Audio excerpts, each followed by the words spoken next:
We're live.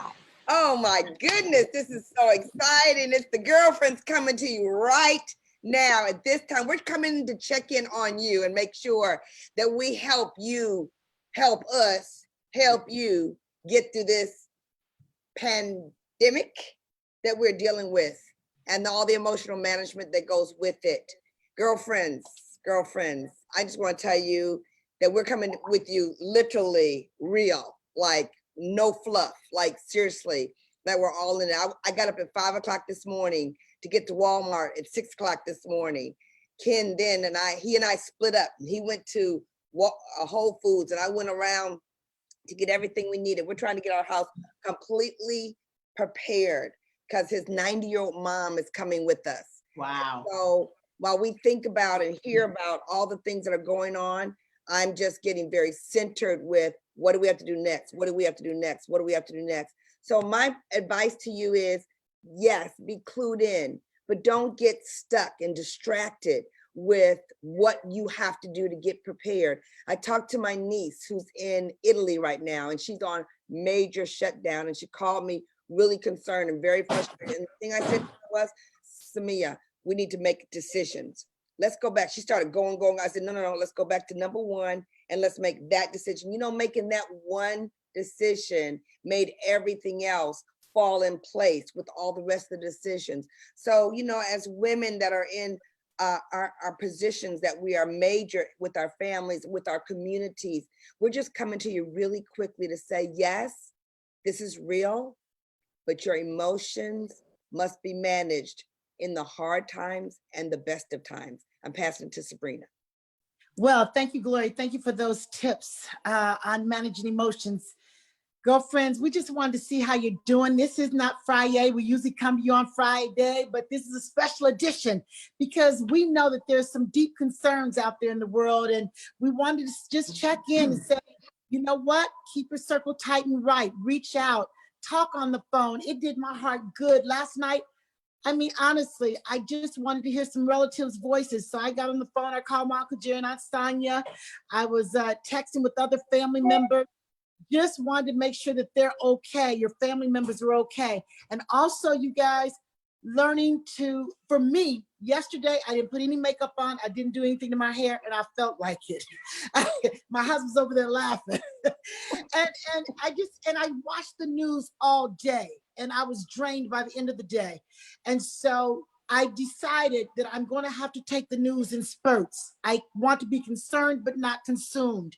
And I feel better because I'm dressed. I didn't feel real good this morning. My husband was looking at me like, you better not be talking about you sick. I'm like, you know what? Everybody's sick right now, so I don't feel good. But he doesn't want to hear any of it. So you guys, I just think as keeping your circle, having girlfriends like these girlfriends to be real with and talk about how we're really feeling. We're fearful. We're scared. We're faithful, but there are real concerns out there. I saw on the news that when I got my little time of news that if this thing keeps running, it's going to be 20% unemployment. That's the highest unemployment since the Great Recession.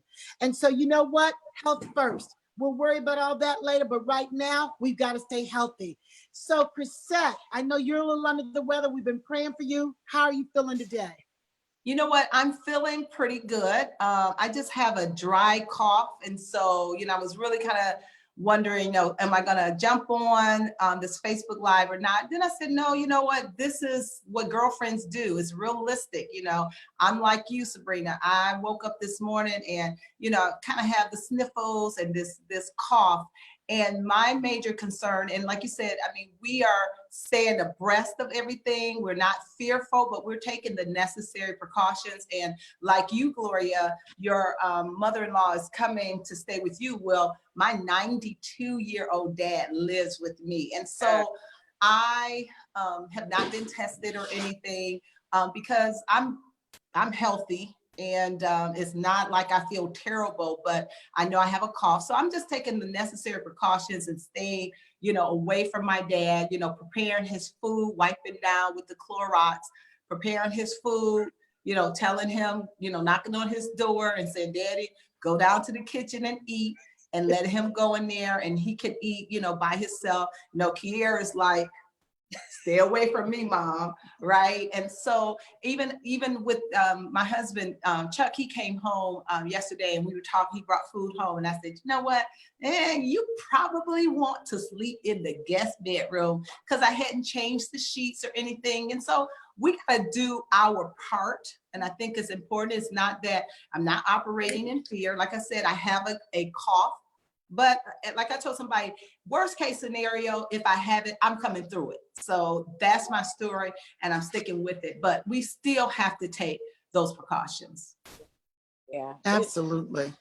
it's real. I am not traveling now. And so I'm at one location. My mother's at another location. We're good.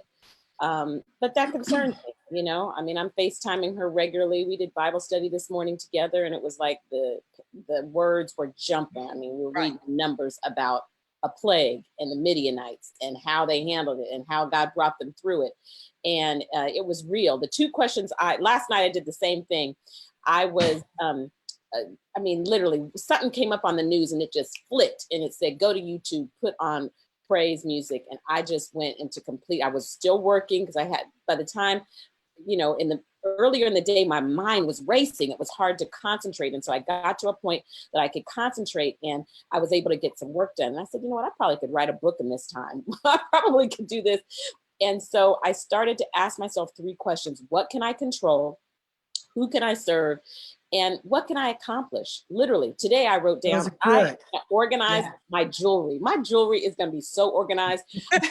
My makeup, I got a new vanity mirror. You know, Anthony brought in an Amazon package. I was like, okay, we have a situation. We did have to order something from Amazon. I'm like, it goes on this. Like, don't bring any mail over here. It has to lay on this. We have this whole little situation. And but it's real. You know, we had a conversation and his son, he said, Dad, you're not going to the grocery store anymore. If we need to get anything from the store, I'll go. So you just make those necessary adjustments. Of course, you know, my husband's like, I'm fine. I'm like, but you are the oldest one in the house. Okay, let's see. So it's real, but emotional management. I texted you guys yesterday and I said, I mean, honestly, I get teary-eyed thinking about this, but I have learned emotional management from you guys more than anything. I mean, even more than, you know, being I love all the ministries I've been a part of, but honestly, my experience with you guys watching, because every one of you have dealt with major emotions, has taught me emotional management. So how are you guys? How are our tribe? How are you handling? How are you getting through this emotionally? We love Katrina because she always remembers that we want to hear from you guys, that we want you to leave something in the chat and let us know. You know, I always tell people that when you speak live about what's going on with you, really, you inspire other people to get stronger. So I'm so glad, Katrina, that you said that, because this is so real. And I want to say that we have all, as we're dealing with this, we're still dealing with life. Nothing is going to stop because we've got to deal with something that's major. I want to tell, we as women are just adding it on to whatever we're doing. And so, you know, we each have an example for you and life skills for you that are truly what we have to handle. And there's more messages than ever. And there's more people needing us than ever. And there's more smiles that are required more than ever. So we're glad that we got on here, but we want to hear from you guys because true girlfriends reach out to other girlfriends. And that's what we're doing with you guys today. Yes, so the conversation will continue. Join us on Friday. Y'all, we are going to tell us real quick, we only have about 30 seconds, Chris, but who's our guest on Friday? Oh my goodness. Our guest on Friday is Helen Crawley Austin, and she is a phenomenal woman who knows everything about mastering your money. And many of you watched several weeks ago when we had her on, and she was giving tips for, you know, how to manage your money. Well, with everything that's going on, we know that the interest rate, you guys, has gone down to 0, maybe 0.25. And so she's going to be sharing some awesome information on how you can take advantage of this low interest rate. So you don't want to sleep on it, but you definitely want to hear from somebody who has bought many properties and just knows how to operate in this environment of a low interest rate. So join us on Friday.